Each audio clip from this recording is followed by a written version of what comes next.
నమస్తే, welcome to our channel. ఆంధ్రప్రదేశ్కు అమరావతి రాజధానిగా ఒక ప్రత్యేకమైన అడుగు పడిందని చెప్పుకోవచ్చు. మరి దీంతో శాశ్వతంగా ఆంధ్రప్రదేశ్కు అమరావతి రాజధానిగా ఉండనుందా? ఇదే అంశంపైన చర్చించడానికి మనతో పాటుగా ఉన్నారు సీనియర్ జర్నలిస్ట్ సత్యమూర్తి గారు. నమస్తే సార్. నమస్కారం అండి. ఈరోజు ఒక కీలక మైలురాయి అని చెప్పుకోవచ్చు సార్. అమరావతికి చట్టబద్ధత కల్పిస్తూ ఆంధ్రప్రదేశ్ ప్రభుత్వం అసెంబ్లీలో పెట్టడం. సో మరి మొత్తానికి ఆంధ్రప్రదేశ్కి ఏకైక శాశ్వత రాజధానిగా అమరావతి ఉండబోతుందా అంటే ఏం చెప్తారు? ఉండబోతున్నది. అందుకోసమే ఇటువంటి పక్కడబందీ చర్యలు తీసుకుంటూ ఉన్నారు. జనరల్గా ప్రభుత్వం government is a continuous process. పార్టీలు మారచ్చు కానీ ఒక్కొక్క పార్టీ ఒక్కొక్కసారి అధికారంలోకి రావచ్చు, కానీ గవర్నమెంట్ అనేది కొనసాగింపు. కానీ ఈ బేసిక్ ప్రిన్సిపల్ని కూడా జగన్మోహన్ రెడ్డి ఆ ప్రిన్సిపల్ని కూడా ఫాలో కాకుండా సర్వనాశనం చేశాడు.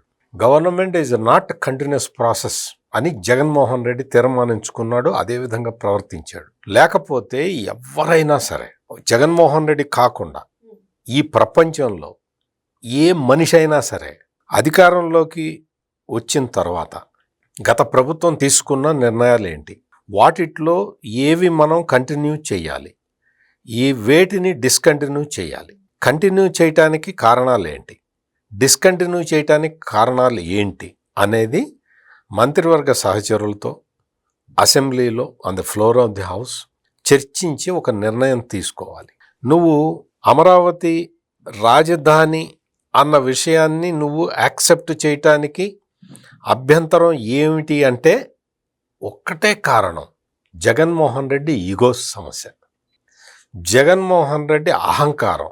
ఎంత అహంకారం అంటే, నీకు చంద్రబాబు నాయుడు చేశాడు కాబట్టి నేను అమరావతిని ఆపేయాలి అనేది ఒక ఈగో ప్రాబ్లం తోటి, అంటే ఒక వ్యక్తి ఈగో ప్రాబ్లం తోటి రాష్ట్రం సర్వనాశనం కావటం అనేది మరి నేను 44 సంవత్సరాల జర్నలిజం జీవితంలో నేను ఎప్పుడు చూడలే. మన రాష్ట్రంలోనే కాదు, దేశంలో ఎక్కడా చూడలే.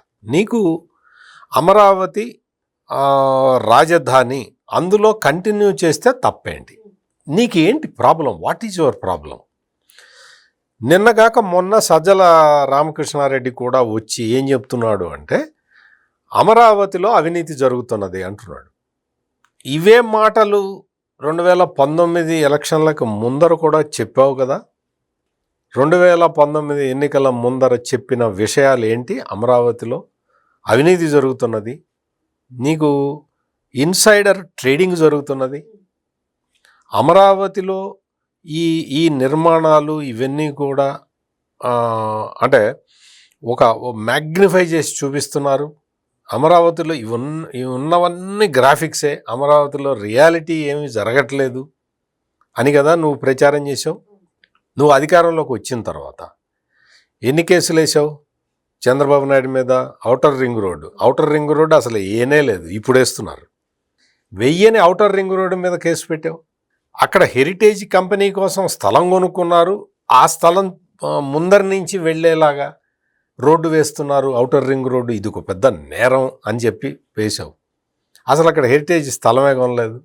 అంటే నువ్వు ఎన్ని అబద్ధాలు చెప్పి అధికారంలోకి వచ్చావు. అమరావతి మీద మొత్తం విషం చిమ్ముకుంటూ నువ్వు అధికారంలోకి వచ్చి, ఆ తర్వాత అధికారంలోకి రావటానికి ముందు నువ్వు చెప్పింది అమరావతి రాజధాని అని చెప్పి వచ్చావు. ఆ తర్వాత ఏం చేసావు? 3 రాజధానులు అన్నావు. 3 రాజధానులు అన్నవాడివి నువ్వు 3 రాజధానులకు సంబంధించి ఏమైనా చర్యలు తీసుకున్నావా? Zero, big zero. అంటే నువ్వు ప్రవేశపెట్టిన తీర్మానాన్నే నువ్వు ఇంప్లిమెంట్ చేయలేకపోయావు. ఎందుకు చేయలేకపోయావు అన్న ఆలోచన అన్నా ఒకసారి నీకు వచ్చిందా? ఎందుకు చేయలేకపోయావు అంటే, ఈ అమరావతికి సంబంధించి న్యాయపరమైన చిక్కులు ఉన్నాయి అనేది నీకు 3 రాజధానులు డిక్లేర్ చేసినప్పుడు తెలీదా? ఆ మాత్రం అవగాహన లేదా? చట్టాల మీద ఆ మాత్రం అవగాహన లేని వ్యక్తివి నువ్వు ముఖ్యమంత్రిగా ఎందుకు పనికొస్తావు? అదే ప్రూవ్ అయింది. ఇప్పుడు నువ్వు ముఖ్యమంత్రిగా పనికిరావు అని ప్రూవ్ అయింది. అమరావతి పోలవరం, ఏపీ అంటే ఆంధ్రప్రదేశ్కి అమరావతి పోలవరం. పోలవరాన్ని ఎందుకు ఆపావు నువ్వు? ఓకే, అమరావతి నీకు ఈగో ప్రాబ్లము. పోలవరాన్ని ఎందుకు ఆపావు? అది ఈగో ప్రాబ్లమే. ఎందుకు ఈగో ప్రాబ్లము? రివర్స్ టెండరింగ్ అన్నావు. నువ్వు రివర్స్ టెండరింగ్ చేసుకున్నావు, యథేచ్ఛగా చేసావు, నిన్నెవడో అడ్డుకోలేదు. నువ్వు కాంట్రాక్టర్ని మారుస్తుంటే నిన్నెవడో అడ్డుకోలేదు. నువ్వు కాంట్రాక్టర్ని యథేచ్ఛగా మార్చేసావు. మార్చిన కాంట్రాక్టర్ తోటి పనులు ఎందుకు చేయించలేదు? అంటే నీ మనసులో నిండా కుళ్ళు కుతంత్రం తప్ప నీకు రాష్ట్రం పట్ల చిత్తశుద్ధి లేదు అని చెప్పటానికి నేను అమరావతితో పాటు పోలవరం ఎగ్జాంపుల్ కూడా చెప్తూ ఉన్నా. చంద్రబాబు నాయుడు గారు ప్రతిపాదించారనే ఒక్క రీజన్తో అంతే నీకు అమరావతి మొత్తం కూడా ప్రతిపాదించింది, అక్కడ స్థలం ఎంపిక చేసింది అంతా చంద్రబాబు నాయుడు. అమరావతి మీద నీకు చంద్రబాబు నాయుడు మీద కక్ష ఉంది కాబట్టి ఆ కక్షని అమరావతి మీద తీర్చుకున్నావు. మరి పోలవరం ఎందుకు తీర్చుకున్నావు? పోలవరం మీద చంద్రబాబు కక్ష ఎందుకు తీర్చుకున్నావు? పోలవరం చెప్తున్నావు కదా నువ్వే. అసెంబ్లీలో ఎన్నిసార్లు చెప్పాడు? మా నాన్న కట్టాడు, మా నాన్న కట్టాడు, మా నాన్న కట్టాడు. వాళ్ళ నాన్న కాలువలు తవ్వాడు, ప్రాజెక్టు జోలికి పోలే. ఎర్త్ వర్క్స్లో బాగా డబ్బులు మిగులుతాయని ఇది కూడా జగనే చెప్పాడు. నాకు తెలీదు, నేను కాంట్రాక్టర్ని కాదు. జగనే చెప్పాడు ఎర్త్ వర్క్లో బాగా డబ్బులు మిగులుతాయి అని అతను చెప్పిందే. నువ్వు ఎర్త్ వర్కులు చేయించాడు మీ నాన్న, చంద్రబాబు నాయుడు కాంక్రీట్ పనులు చేయించాడు. నువ్వు కాంక్రీట్ పనులు కంప్లీట్ చేసేస్తే నువ్వు మా నాన్న కట్టాడు అని చెప్పుకునే అవకాశం ఉంది కదా.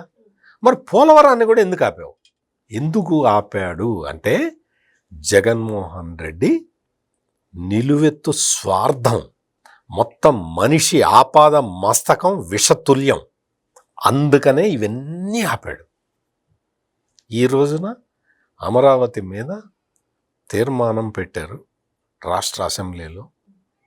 ఆ తీర్మానం మొత్తం అంతా సపోర్ట్ చేస్తూ మొత్తం 124 మంది సభ్యులు ఉన్నారు. అన్ని పార్టీలు సపోర్ట్ చేసినాయి.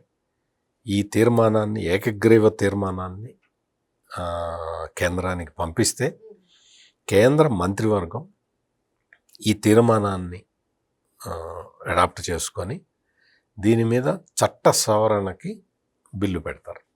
ఆంధ్రప్రదేశ్ రీఆర్గనైజేషన్ యాక్ట్ 2014 ఆ చట్టానికి అమెండ్మెంట్లు చేస్తారు.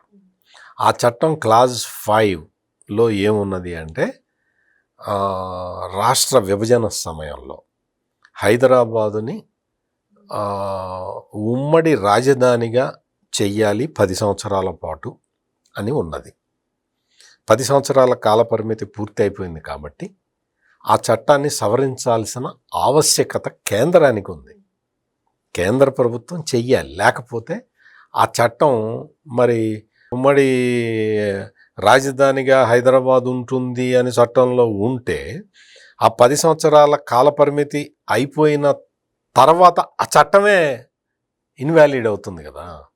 అందుకని క్లాజ్ 5 సబ్ క్లాజ్ 2ని సవరించాలి. ఆ సవరించటానికి ఈ ప్రాసెస్ అంతా మొదలుపెట్టారు. వాస్తవంగా అయితే ఈ సవరణ దీనికి సంబంధించి 2018లో జరగాలి. 2018లో జరగాల్సిన ఈ వ్యవహారం అంతా జగన్మోహన్ రెడ్డి నిర్వాకం వల్ల.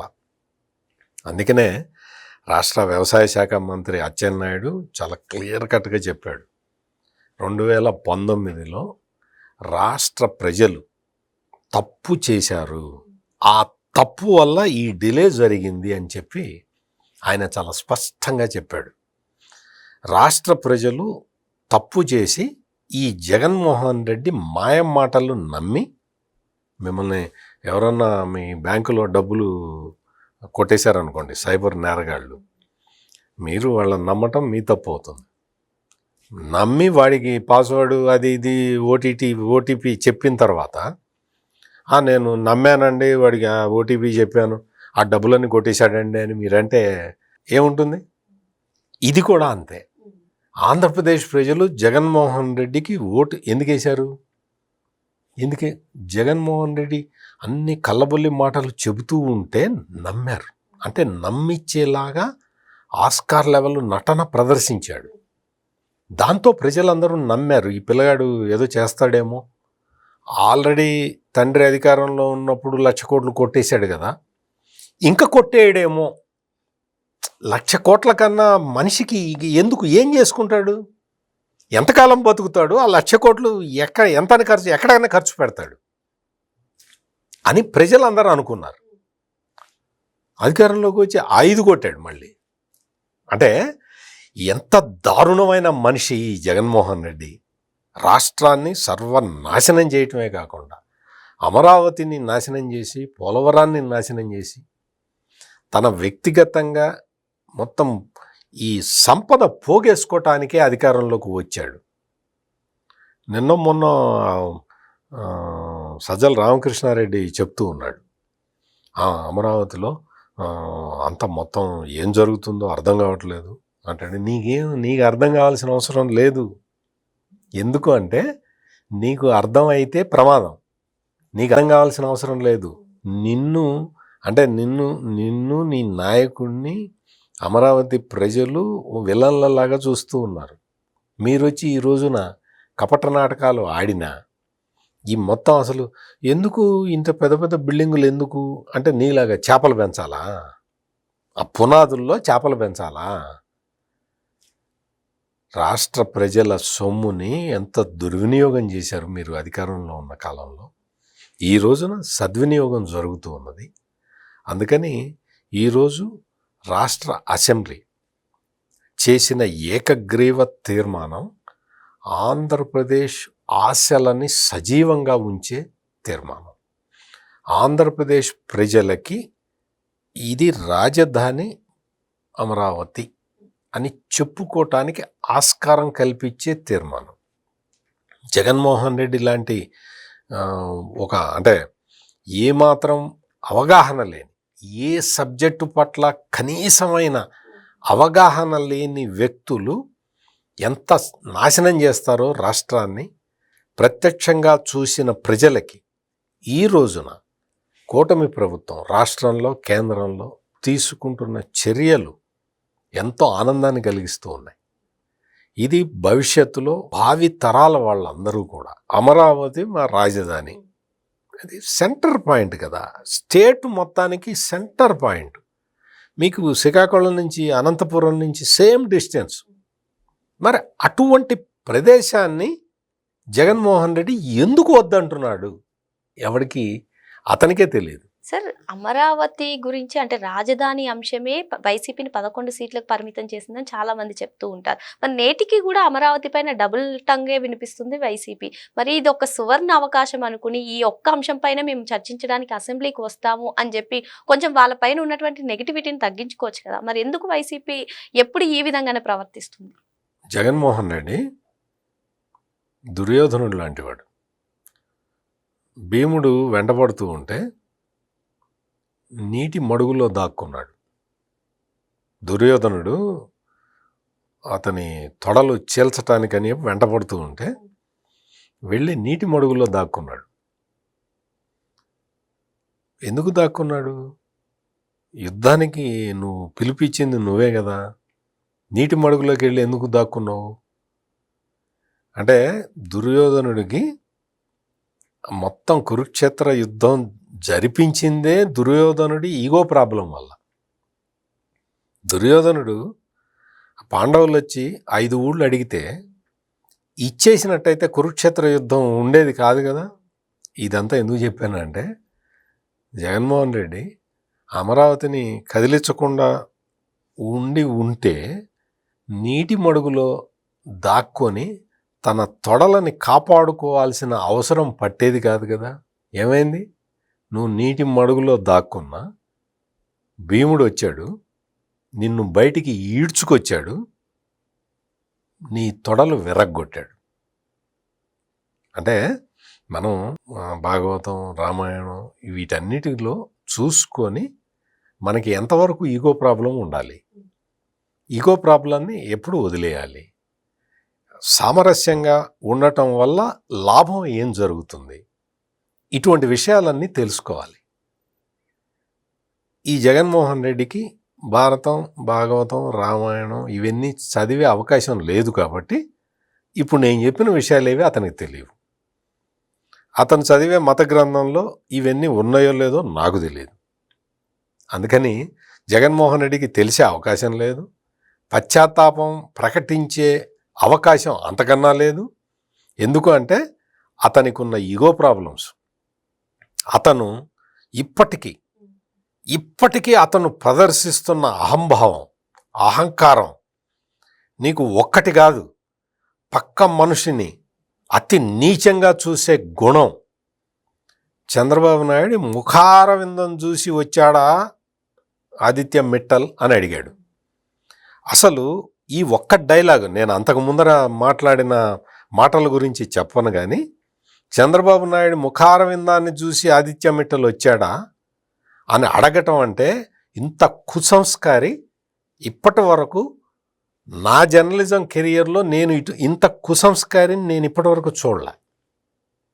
ముఖార విందం చూసి రారు. మరి నువ్వు చాలా అందగాడివి కదా, నువ్వు చాలా గొప్ప అందగాడివి కదా, మరి నీ ముఖార విందాన్ని చూసి పరిశ్రమలు ఎందుకు రాలేదు అని అడిగితే ఎట్లా ఉంటుంది? నీకు బాడీ షేమింగ్ చేయటం ఎంత దారుణంగా చేస్తాడు అంటే, నారా లోకేష్ రాష్ట్ర మంత్రి, హెచ్ఆర్డి మంత్రి, చంద్రబాబు నాయుడు కొడుకు. ఏం భాష నీకు? అసలు ఏమైనా సంస్కారం ఉన్నదా? ఒక్కసారి ఆలోచించుకో, నీ వీడియోలు నువ్వు వేసి చూసుకో. చంద్రబాబు నాయుడు కొడుకు, ఆ భాష మార్చుకో, ఆ భాష నీ ప్రవర్తన మార్చుకో. నీ ఈగో వల్ల ఎవరికి ప్రాబ్లం లేదు, నీ ఈగో నీకే ప్రాబ్లం. గుర్తుపెట్టుకో, నీ ఈగోతోటి ఎవడికి ఈగో ఉంటే వాడే నాశనం అవుతాడు తప్ప ఒకటి ఈగోతోటి పక్కనవాడు ఎవడో నాశనం కాడు. అందుకని అమరావతి మీద పశ్చాత్తాపం వ్యక్తం చేసేంత సంస్కారం వీళ్ళకి లేదు. పక్క మనిషిని గౌరవించటం చేతగాని వీళ్ళకి తండ్రి స్థాయి వ్యక్తిని కనీసం గౌరవించి మర్యాదగా మాట్లాడటం చేతగాని ఈ జగన్మోహన్ రెడ్డికి ఇంకా అమరావతిని గౌరవిస్తాడని, అమరావతి మీద ఇప్పుడు జరుగుతున్న ఈ మొత్తం యాక్షన్ ప్లాన్ని ఆయన స్వాగతిస్తాడని ఆశించటం శుద్ధ తప్పు. మరో అంశంతో మళ్ళీ కలుద్దాం. Thank you. నమస్కారం.